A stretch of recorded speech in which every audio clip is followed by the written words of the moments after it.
ഇങ്ങനത്തെ കുപ്പി എല്ലാവരുടെ കയ്യിലും എന്തായാലും ഉണ്ടാവും. അപ്പോൾ വെറുതെ കളയണ്ട, ഇതൊന്ന് ട്രൈ ചെയ്ത് നോക്കൂ. ഈ കുപ്പി വെച്ചിട്ട് നമ്മൾ ഇന്നൊരു കുട്ടി ഡെസ്ക് ഡെക്കോറാണ് ഉണ്ടാക്കാൻ വേണ്ടി പോകുന്നത്. ഫൈനൽ ലുക്ക് തീർച്ചയായിട്ടും നിങ്ങൾക്ക് ഇഷ്ടപ്പെടും. ആദ്യം നമ്മളിങ്ങനെ ഒരു ബോട്ടിൽ എടുത്തിട്ട് ഈ വീഡിയോയിൽ കാണുന്ന പോലെയൊക്കെ ഒന്ന് കട്ട് ചെയ്ത് കൊടുക്കുക.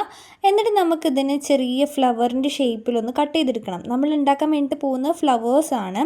അപ്പോൾ വെട്ടിയെടുത്ത ഓരോ കുട്ടി സ്ക്വയർ പീസും നമുക്ക് പൂവിൻ്റെ ഇതളിൻ്റെ ഷേപ്പിൽ ഒന്ന് വെട്ടിക്കൊടുക്കാം. അപ്പോൾ എല്ലാം ഇങ്ങനെ വെട്ടിക്കഴിഞ്ഞതിന് ശേഷം നമുക്കിതൊന്ന് ജസ്റ്റ് തീയിൽ കാണിച്ചിട്ട് അതിൻ്റെ എൻഡൊക്കെ ഒന്ന് ജസ്റ്റ് ഒന്ന് വളച്ചെടുക്കാം. അപ്പോൾ അത് കാണാനായിട്ട് കുറച്ചും കൂടി ഒരു ഭംഗി ഉണ്ടാവും. എന്നിട്ട് നമുക്ക് ഇതെല്ലാം ഒന്ന് കൂട്ടി വെച്ച് ഒരു ഫ്ലവറിൻ്റെ ഷേപ്പിലാക്കിയിട്ട് പശ തേച്ച് ഒട്ടിച്ചു കൊടുക്കുക. നിങ്ങൾക്ക് ഗ്ലൂ ഗൺ ഉണ്ടെന്നുണ്ടെങ്കിൽ അത് യൂസ് ചെയ്യുക, അതായിരിക്കും കുറച്ചുകൂടി ബെറ്റർ. ഇനി ഇങ്ങനെ ഒരു സ്ക്വയർ ബോക്സ് എടുക്കുക, അതിൻ്റെ താഴേക്ക് ഫെയറി ലൈറ്റ് ഇതേപോലെ ഒന്ന് വെച്ച് കൊടുക്കുക. എന്നിട്ട് അതിൻ്റെ മുകളിലേക്ക് നമ്മൾ തയ്യാറാക്കി വെച്ച ഫ്ലവേഴ്സ് വെച്ച് കൊടുക്കുക. പശ തേച്ചൊന്നും ഒട്ടിക്കേണ്ട ആവശ്യമില്ല, ജസ്റ്റ് വെച്ച് കൊടുത്താൽ മതി.